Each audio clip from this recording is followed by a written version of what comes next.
বাড়িয়ে দিয়েছে না, তেলের দাম তো কমেছে, কমবে তো নিশ্চয়ই।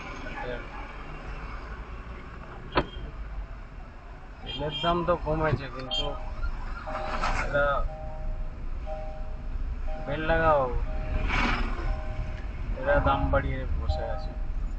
টোটো তো এদের তো ব্যাটারি। হ্যাঁ, ওদের কোনো খরচাই নেই, 10 টাকাও খরচা হয় না। ওই টুরিস্ট স্পট তো, পকেট কাটার। এইভাবেই করে। এই যে আমরা এতে গাড়ি নিয়ে এলাম, তুই তো বললি ট্রেনে আসলে 6,000 টাকা আসতে, যেটাও 6,000 ভাড়া। হ্যাঁ আর এই গাড়িতে তো 6,000 এপিট ওপিট, না? হ্যাঁ, হাফ খরচা। হাফ খরচা। তারপরে এই যে তারপরে এই যে বিভিন্ন ইন্টারনাল জায়গায় যাচ্ছি, জার্নি, এই যে এখন 150 টাকা বললো, আবার আসার সময় 150, 300 টাকা চলে যেত। সেখানে আমি 50 টাকার পার্কিং এ রাখবো, জানি না 50 টাকা হবে কিনা। না, এমনি তো রাস্তার ধারেই তো, রাস্তায় তো গাড়ি রাখা যাবে বোধহয়, এইসব রেখেছে দেখ। এগুলো রেখেছে হোটেলের গাড়ি, আমি কি রেখে চলে যেতে পারবো? কে জানবে তা। 50 টাকা না নিক, 100 টাকাও নিক, হুম। কিন্তু ওই যেমন ওখানে নিল 150 টাকা পার্কিং এর চার্জ। গাড়ি একটা এত দামি জিনিস, গাড়ির ওটা একটা ফেসিলিটি নেই।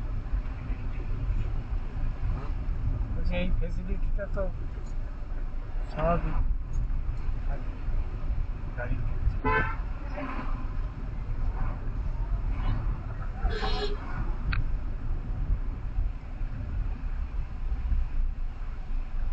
আর গাড়ি থাকলে কেউ টোটোতে এটা যায়। বাইরে ভাড়া নেই। বয়স হয়েছে না, একটা বসে বসে দেখছি সব। আর একটা বুড়ি দেশে মোবাইল ইয়ে করছে।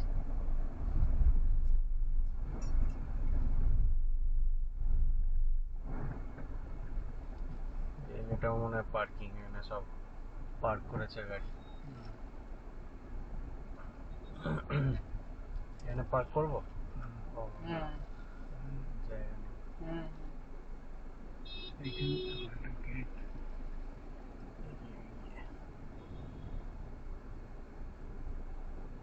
এইটা লাইট হাউস, এই সবাই উঠেছে দেখছি। হ্যাঁ হ্যাঁ, বাবা, ওইটা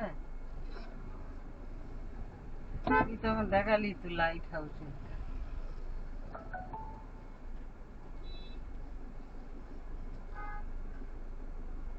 এরাও সবাই পার্ক করেছে, দেখি। জায়গা নেই। এই পাঁচটা তো রাখা যায়। হ্যাঁ,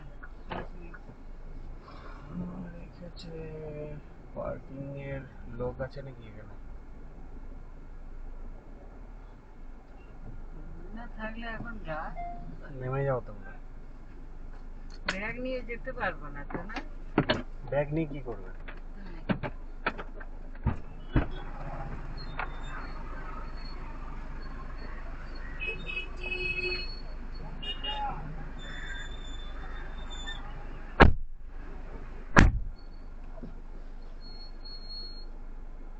সরো সরো।